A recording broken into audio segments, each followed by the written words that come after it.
Casimiro, tuloy ang laban. Sean Gibbons, makikialam na. Tapales versus Inoue, walang judges na hapon. Itong at pag-usapan natin. Pero bago ang lahat, subscribe po ng channel ko. Huwag niyo na rin kalimutan i-click ang notification bell para lagi kayong una sa balita.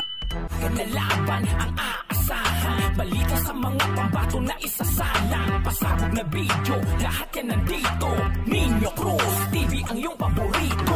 Pag-usapan nga po natin mga kaboxing, nangako naman si MP President Sean Gibbons na magiging fair ang pagdating sa judges ang bakbakang Marlon Tapales kontra Japanese monster Naoya Inoue sa December 26. I-reach out daw ni Sean Gibbons ang 4 na major sanctioning bodies at mag-appoint ng neutral na hurado para sa nasabing bakbakan. Ayaw daw niya na kahit na isang Hapon na hurado, gusto niya na magkaroon ng kauna-unahang undisputed na Pinoy boxer sa Pilipinas at willing daw siya na gawin ang lahat para mangyari ito. Yan nga po ang sinabi ni Sean Gibbons. Samantalang sa latest post naman ni WBO Global Champion Janrel Cuadrolas Casimiro, former 3 Division World Champion, sinabi niya na bombalahos, tuloy ang laban, geng-geng.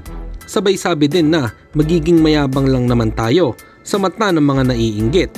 At sa nabasa nating commenter na maganda daw sana na maikasa ang TJ Doheny at Casimiro, magandang laban daw kasi ito at para matest daw si Casimiro kung kaya pang makipagbangga sa malakas na boksingero kagaya ni TJ Doheny. Ano po ang opinion nyo dito mga kaboxing? Sang-ayon ba kayo? Comment lang po kayo sa ibaba. Hanggang dito na lang muna ang ating balita. Dito na lang ang aking boxing news report. Babu!